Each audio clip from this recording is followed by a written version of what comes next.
မိဘတိုင်းဟာကိုယ့်ကလေးကိုပညာရေးမှာအောင်မြင်မှုလည်းပဲအထွတ်အထိပ်ကိုရောက်ရှိစေချင်ကြတယ်ပေါ့နော်ဒါပေမဲ့အဓိကမှားနေတဲ့ပြဿနာတစ်ခုကဆိုတော့ဒီကလေးကိုဒီပေါ့နော်ပတ်ဝန်းကျင်ကောင်းတစ်ခုပေါ့နော်ပြောချင်တာကတော့ဒီကိုယ့်ရဲ့ level တစ်ခုကိုမြင့်တင်ပေးနိုင်မယ်ကလေးရဲ့ level တစ်ခုပေါ့နော်ဒီအတွေးခေါ်ပိုင်းကိုမြင့်တင်ပေးနိုင်မယ်အတူယူကောင်းအောင်လုပ်ပေးနိုင်မယ်ဒီ role model ပေါ့နော်လူမျိုးစံပြပုဂ္ဂိုလ်တွေရှိတဲ့နေရာမျိုးမှာကလေးတွေကိုမထားရမှာဖြစ်တယ်ပေါ့နော်ဆိုတော့ဥပမာဒီကိုယ့်ရဲ့ပတ်ဝန်းကျင်မှာပေါ့နော်ဒီလိုမျိုး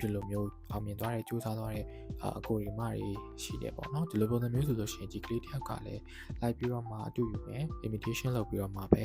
သူ့ရဲ့ဘဝမှာဒီပညာရေးနဲ့ပတ်သက်တဲ့လမ်းကြောင်းကိုဖျက်မှတ်ပြီးသွားနိုင်မယ်ပေါ့နော်ပို့ပြီးတော့မှအထောက်အကူဖြစ်နိုင်ပါတယ်ဆိုတော့အဲ့လိုမဟုတ်ဘဲနဲ့လည်း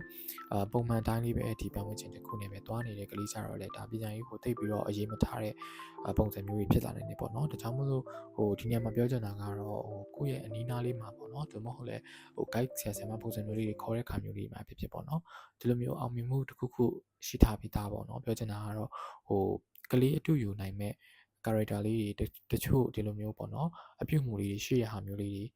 guide မျိုးလေးတွေကိုခေါ်ပြီးတော့မှပဲကလေးရဲ့အနီးနားလေးမှာအဲ့လိုမျိုးလေးတိုးတက်အောင်လုပ်ပြီးလို့ရပါတယ်ဆိုတော့ဒီလိုမျိုးဆရာမ guide လေးကိုခေါ်ချင်တယ်ဆိုလို့ရှိရင်လည်းတက္ကသိုလ်မြန်မာမှာအဆင်သင့်ရှိနေပါတယ်လာရောက်ဆက်သွယ်မြင်လို့ရပါတယ်ခင်ဗျာ